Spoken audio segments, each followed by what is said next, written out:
Vous écoutez le balado du Comité du droit de l'environnement de l'UQAM. Cette semaine, on jase environnement et santé avec la médecin Claudel Pétrin-Desrosiers. Les animatrices de la semaine sont Marianne Lopez et Éléonore Brieux. Après la recherche sur ton background, c'est vraiment impressionnant comment t'es pas juste allé toucher le domaine de la médecine et de la santé, mais aussi avec Force Jeunesse, le domaine, le droit du travail. En tout cas, il y a comme beaucoup d'intersectionnalité dans ton travail. Je voulais juste souligner ça, puis c'est vraiment cool. Euh, donc, tu as terminé ton doctorat en médecine en 2016 et tu as décidé d'entamer une maîtrise en environnement et développement durable en 2020. Ouais. Ben, en gros, en fait, j'ai terminé en 2018. Là. J'ai fait de la médecine, ça a pris vraiment longtemps pour différentes raisons. J'ai pris une année sabbatique. J'ai aussi dû refaire une année parce qu'en médecine, quand tu échoues un examen, tu peux pas juste refaire le cours, il faut que tu refasses l'année au complet. Fait que j'ai refait une année au complet à cause de ça. Mais ce qui m'a donné plus de temps pour faire plein d'affaires puis découvrir en fait vraiment. Puis je l'ai. Bon, l'échec, c'est jamais facile à accepter là, au premier abord, mais j'en ai retiré énormément. Puis ça m'a donné le temps de me poser. Moi, je me suis quand j'ai fait ma médecine, je me suis posé beaucoup de questions. Je me reconnaissais pas dans le programme. Ce qui m'intéressait n'était pas ce qui était enseigné, surtout dans le très théorique, parce que les 3 premières années, tu es pratiquement que dans tes livres. Puis, tu sais, j'avais des collègues qui s'excitaient de parler de récepteurs sur des membranes, puis moi, ça me parlait pas pantoute. Fait que je me suis beaucoup investie dans le monde étudiant, dans le monde associatif, puis il y a un réseau en médecine qui est super intéressant, qui est un réseau international. C'est une fédération qui existe depuis presque 70 ans maintenant, qui regroupe des étudiants en médecine qui sont passionnés par les enjeux sociaux, politiques, mondiaux de la santé.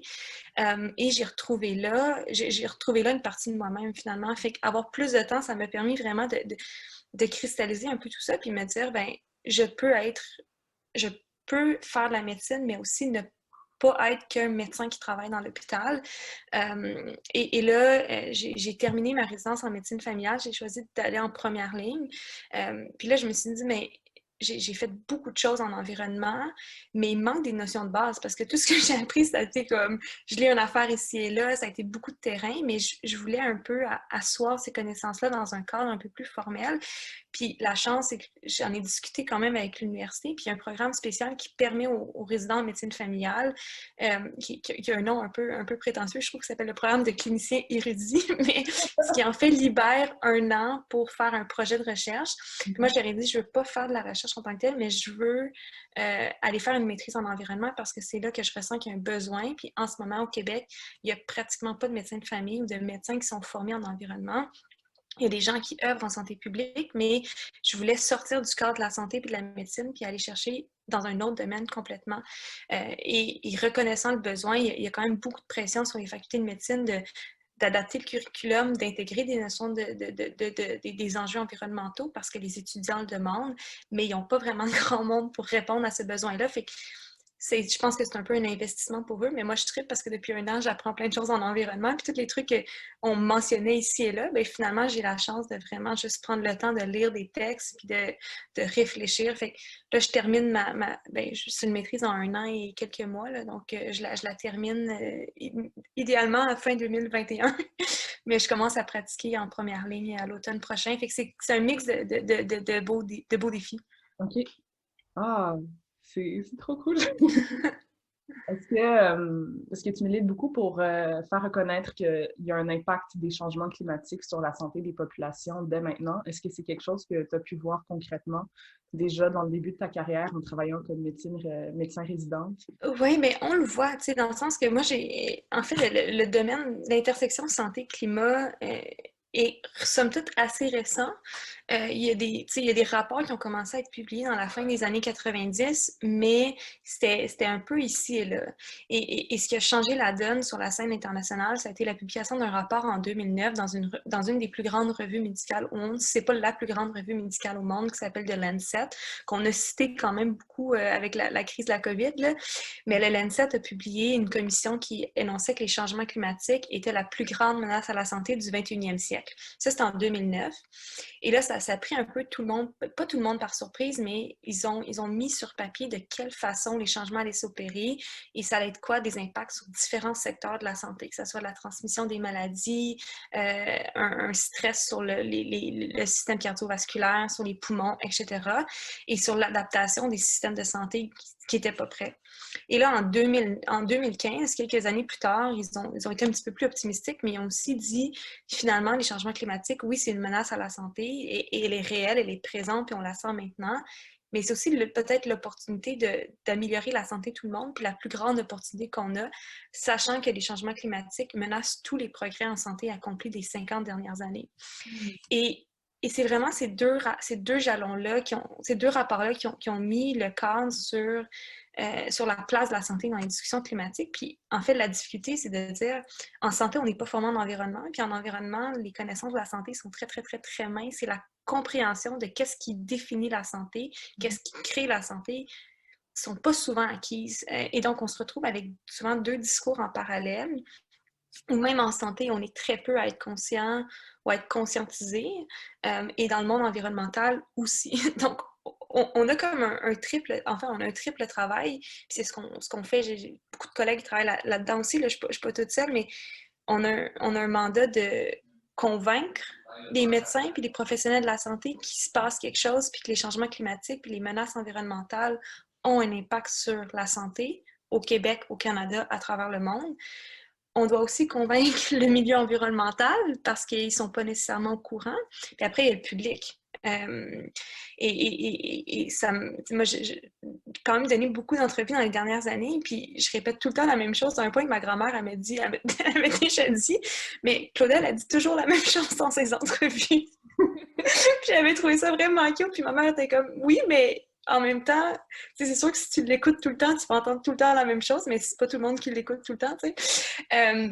Mais ça illustre bien, on est obligé de répéter ou de remettre de l'avant des éléments parce que c'est encore, on apprend encore quelque chose quand je dis que les changements climatiques ont une influence sur la santé, c'est encore de la nouveauté pour une majorité de personnes. Fait que on jongle à travers ces éléments-là. Mhm. C'est intéressant aussi que les gens n'aient pas pensé à faire plus de liens que ça avant parce que ben, c'est très révélateur de notre conception de l'environnement. Mm-hmm. C'est quelque chose d'extérieur à nous.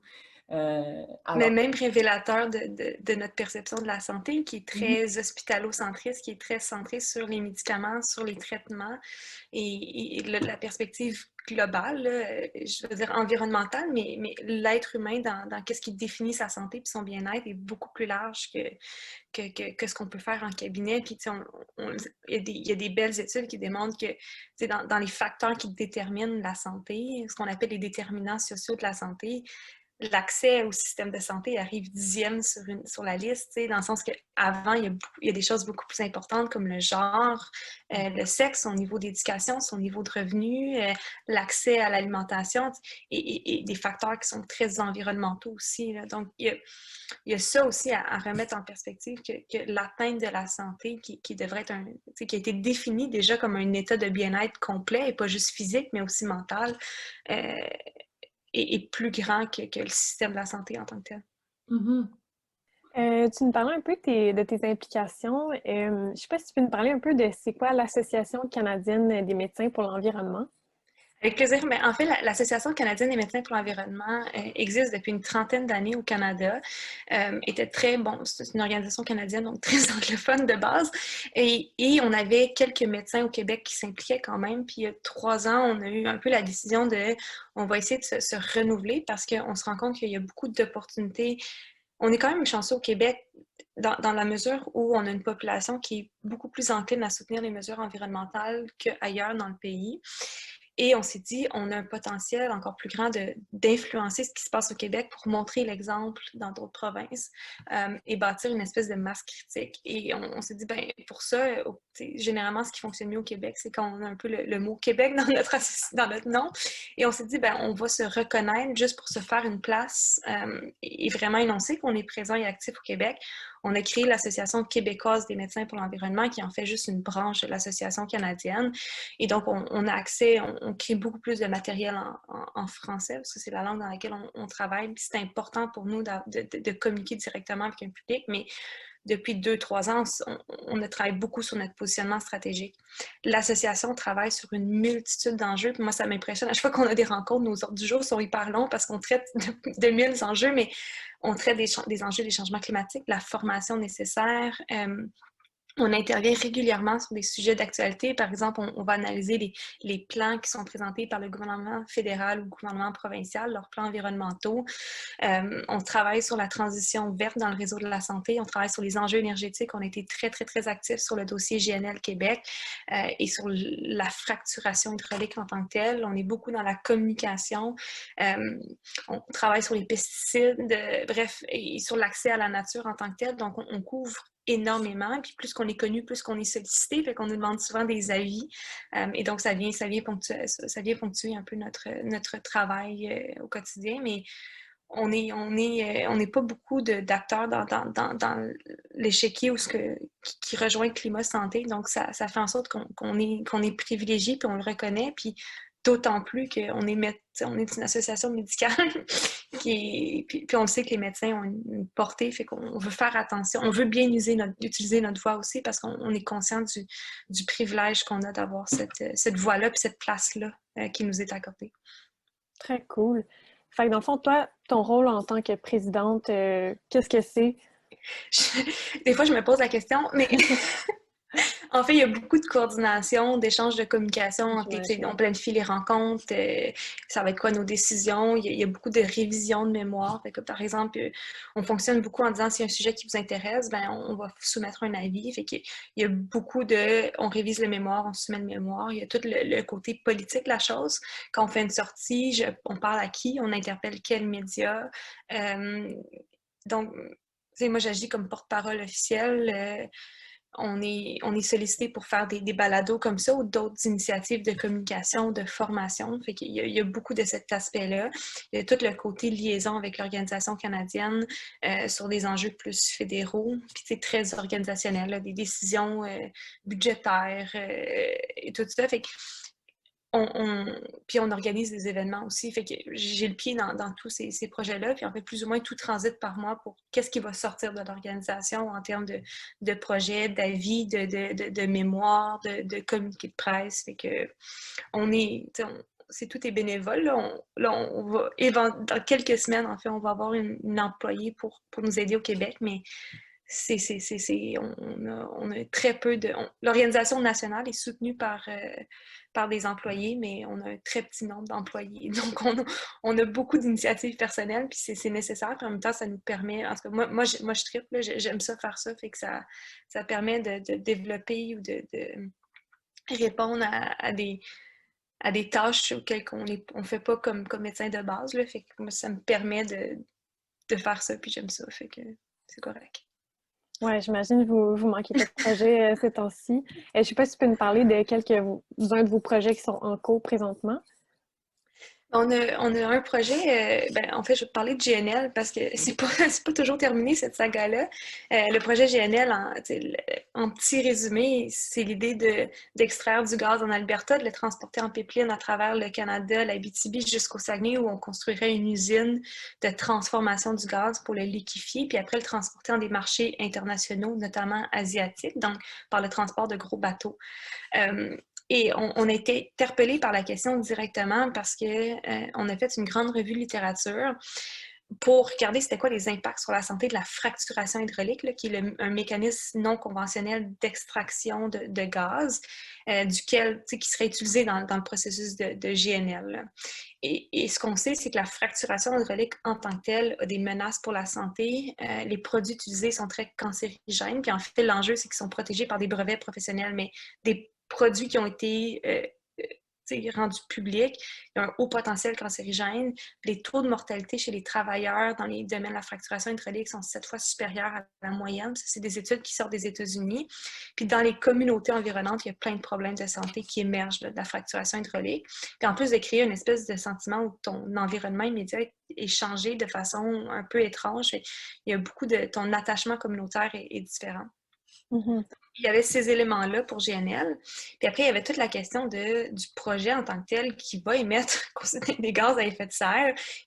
Le promoteur veut être carboneutre, mais dans son analyse, il considère juste la carboneutralité de son usine. Il oublie que le transport du gaz, avant et après, peut émettre des émissions de gaz à effet de serre.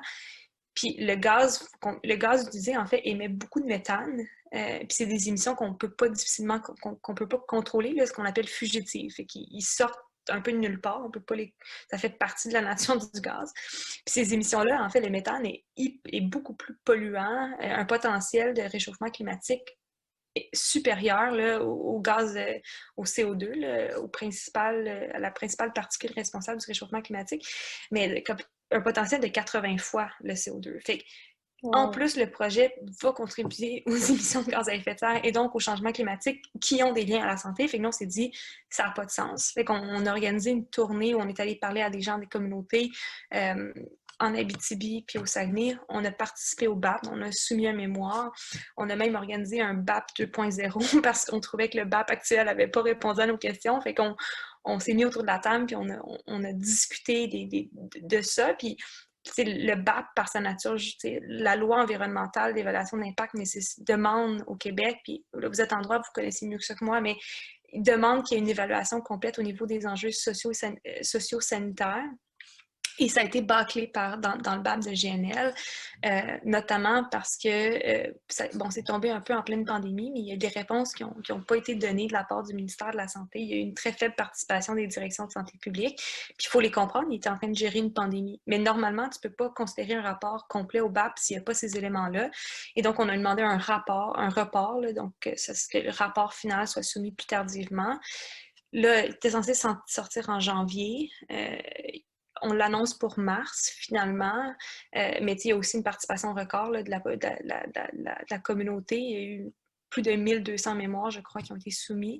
Donc, je pense que pour analyser tout ça, ça prend un certain temps aussi. Fait on verra ce qui en ressort du rapport, mais c'est certain qu'on va continuer d'être actifs sur ce dossier-là parce que pour nous, c'est un non-sens. C'est pas un pas vers l'avant. Puis, il ne faut pas voir la fracturation hydraulique et ce gaz-là, un gaz d'avenir, là, ce n'est pas un gaz d'avenir, c'est pas une énergie renouvelable. Puis on a le potentiel au Québec d'avoir des énergies renouvelables.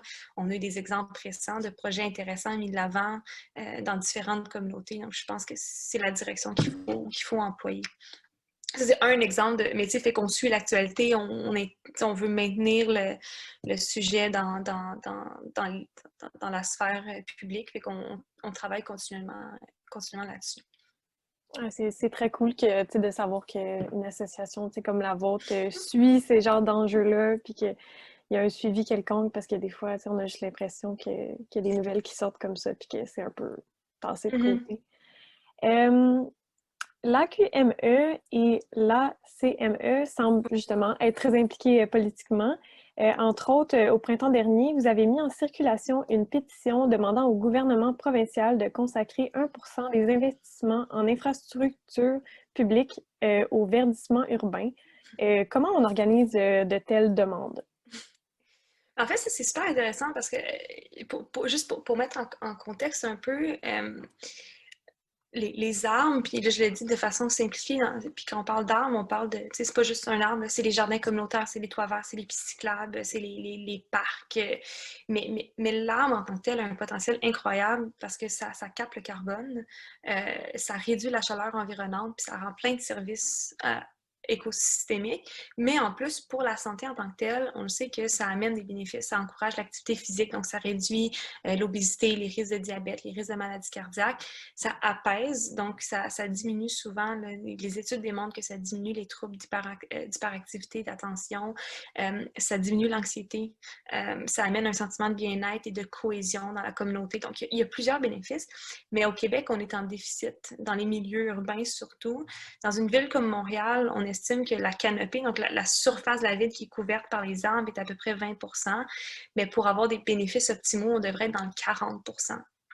Et il y a eu peu d'efforts qui ont été faits dans les dernières années pour changer ça, que ce soit à Montréal ou dans d'autres communautés. Et on s'est dit, ça serait le temps de relancer, parce que le budget s'en venait au printemps dernier, donc de demander une augmentation du verdissement de façon durable et soutenue. Donc, ce qu'on demandait, c'était l'équivalent de 1% du budget du ministère de l'Infrastructure, qui est à peu près 170 millions par année. Mais sachant que investir $1 dans un arbre, souvent, tu as un rendement de 3 à 12%. Donc, tu t'en retires 3 à 12 $ de plus. Fait que finalement, ça ne te coûte pas une pièce. Ça te coûte...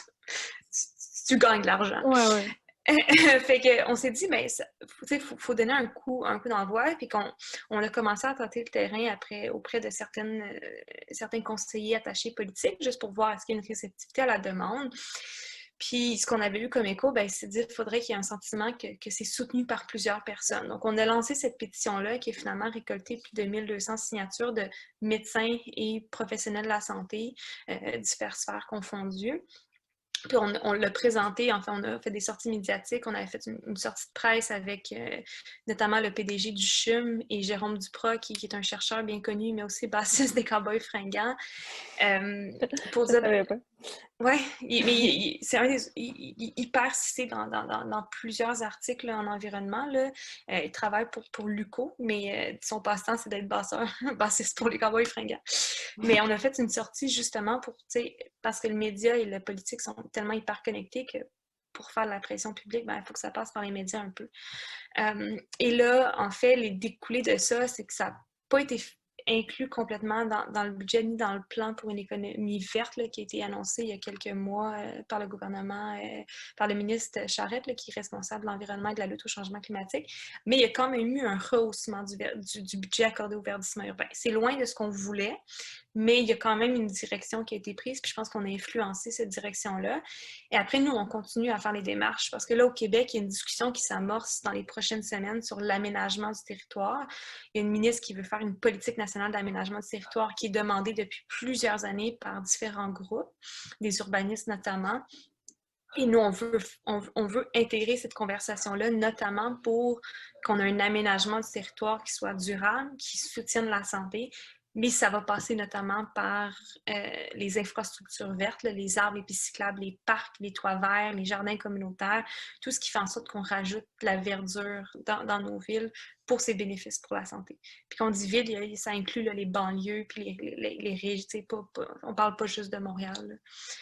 Fait qu'on suit ça, on attend, puis on est aussi en démarche au niveau fédéral aussi, là, avec Santé Canada, pour voir qu'est-ce qui pourrait être fait dans un niveau plus national, parce qu'on est dans une étape, un moment où les efforts doivent venir de partout. Là.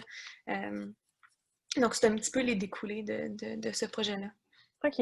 Dans le fond, est-ce que vous collaborez avec des juristes parfois préalablement à vos demandes ou dans vos projets?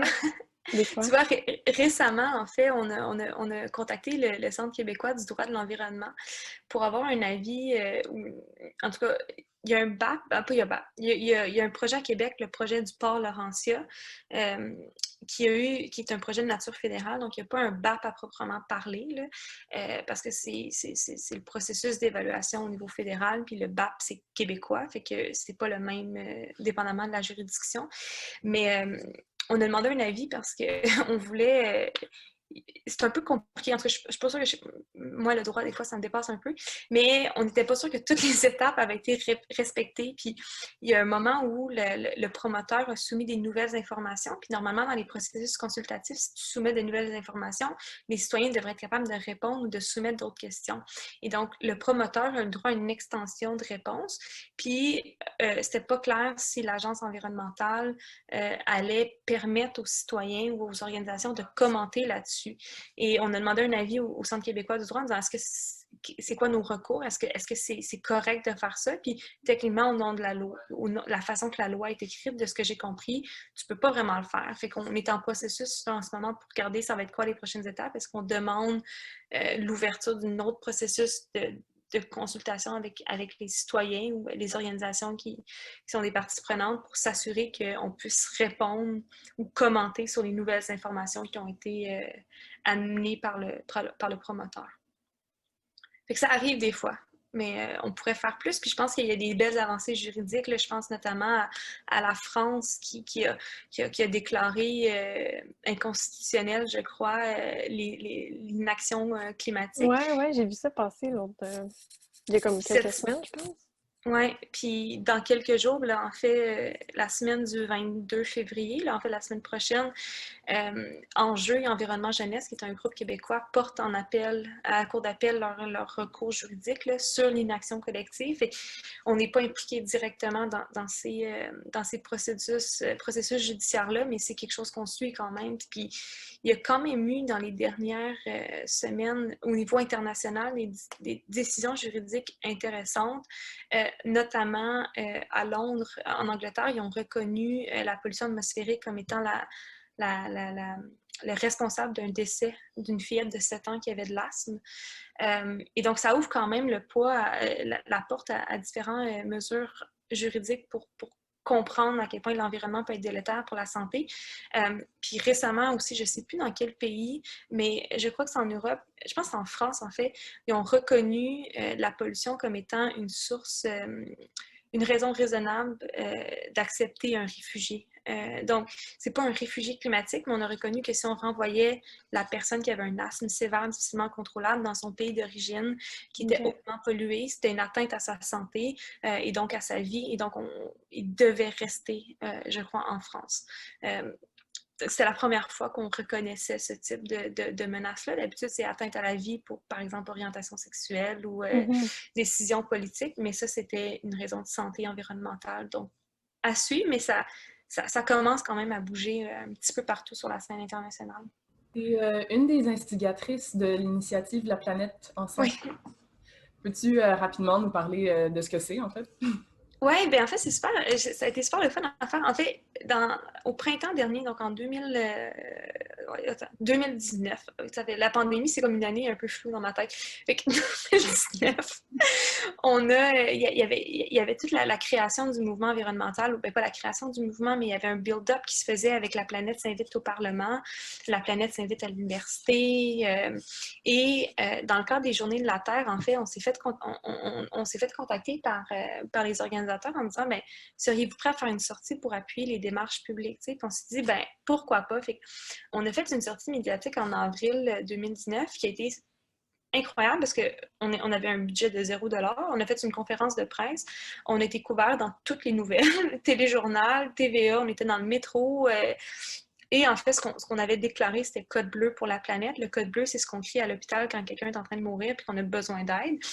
Et en fait, on était un groupe d'à peu près une vingtaine d'organisations en santé du Québec qui appuyaient certaines demandes pour aller stimuler un petit peu le ministre. On a eu une réponse de sa part, le ministre de l'Environnement, mais bon, c'était une réponse assez politique, mais finalement, on s'est dit, après cette réussite-là, on s'est dit, ben, il faut pérenniser ça parce qu'encore une fois, la sphère environnementale santé au Québec, il y a plusieurs groupes qui commencent à s'y intéresser, mais il n'y a pas de coordination, puis on veut s'assurer qu'il y ait une communication. Donc, après quelques mois de réflexion, on a finalement dit on va appeler ça La planète s'invite en santé, un peu en référent à La planète s'invite au Parlement, La planète s'invite à l'université.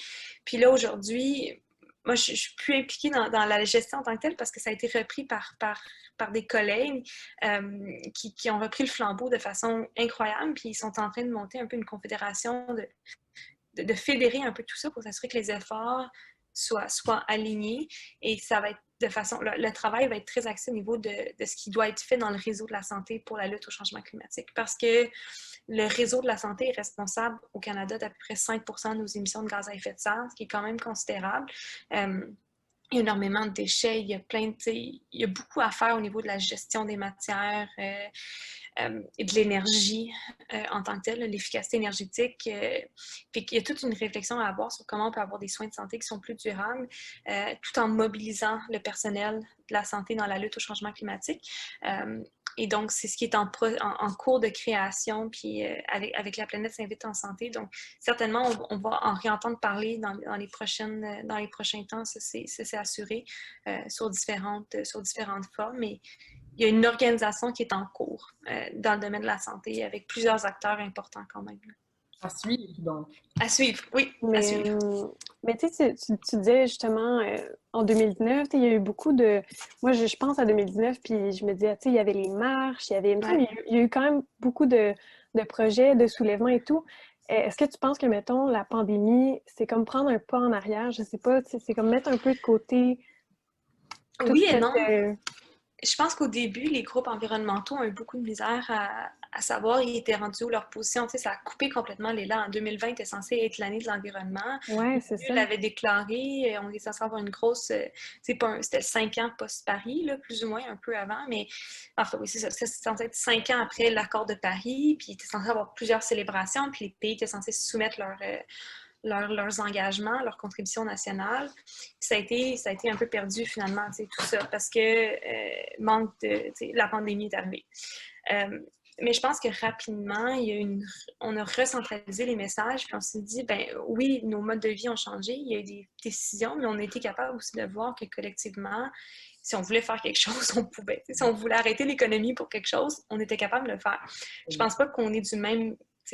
On n'a pas besoin, je ne vais pas dire de la même intensité, mais dans l'intensité dans un court laps de temps pour les changements climatiques, on a clairement besoin de mesures aussi fortes, échelonnées sur plusieurs temps. Puis je pense que la pandémie nous offre une opportunité d'apprentissage de comment gérer une crise, qu'est-ce qu'il faut faire, qu'est-ce qu'il ne faut pas faire, puis aussi dire, ben, après crise, si on réinvestit dans l'économie, comment on va le faire. Puis je pense qu'il y a un discours qui a réussi à s'imposer de façon assez exceptionnelle dans les derniers mois, puis c'est celui de la relance verte et la relance juste de différentes façons. Et ça, je pense que c'est une façon pour les différents groupes environnementaux, mais nous aussi, à l'Association canadienne, on a émis un rapport avec 25 recommandations pour le gouvernement fédéral sur comment relancer l'économie pour que ça soit une économie, ben, que ce soit une relance qui priorise la santé des gens dans un contexte de pression environnementale.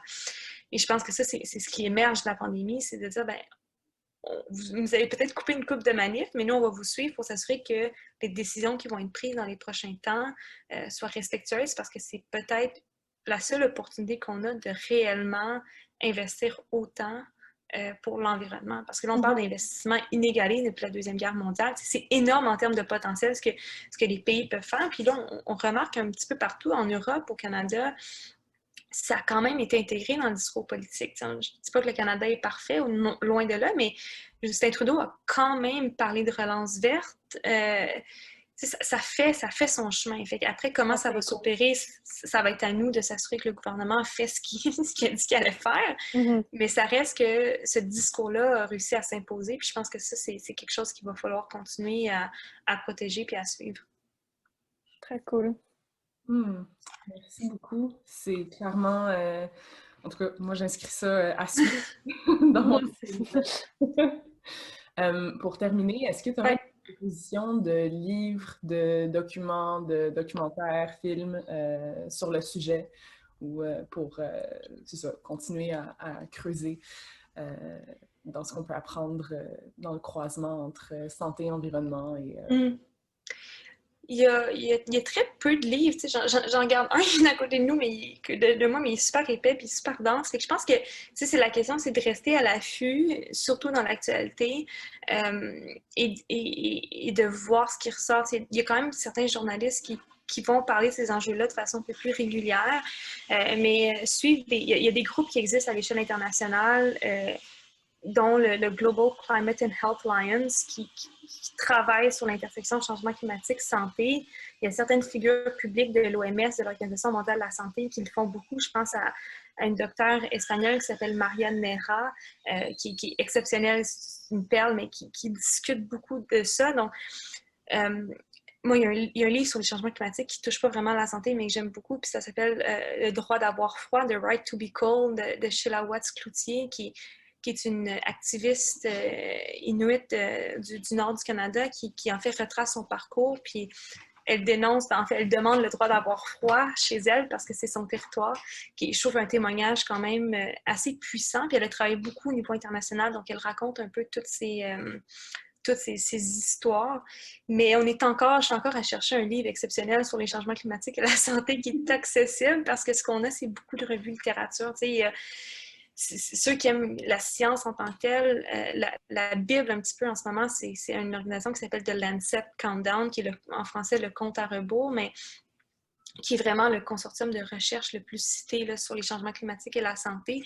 Puis sur leur site web, tu peux jouer avec leurs données. Là. Fait que tu peux, par exemple, regarder l'impact sur la transmission de maladies à travers les années dans certains pays. Fait ils rendent ça je dirais, relativement accessible parce qu'il faut quand même avoir un background, je pense, un peu, ou être formé peut-être de façon universitaire pour vraiment saisir ou profiter pleinement. Là. C'est pas aussi accessible, c'est pas vulgarisé autant que d'autres ressources, mais ça fait partie des ressources qui existent. J'ai pas de film en tête. Faudrait que je me penche sur la question. Mais je pense que globalement, de savoir que le changement climatique influence la santé, puis d'adopter un petit peu cette lentille-là quand on lit une nouvelle sur les changements climatiques. De garder en tête, d'essayer d'analyser soi-même comment ça influence notre santé. C'est un exercice qui est intéressant, je crois, à faire. Merci beaucoup pour ton temps, Claudel, avec nous. Merci. Merci à vous deux. Super intéressant. Merci pour votre écoute. On remercie également l'équipe du Comité du droit de l'environnement pour la recherche. Merci à Claudel pour son temps. On se revoit bientôt au prochain épisode.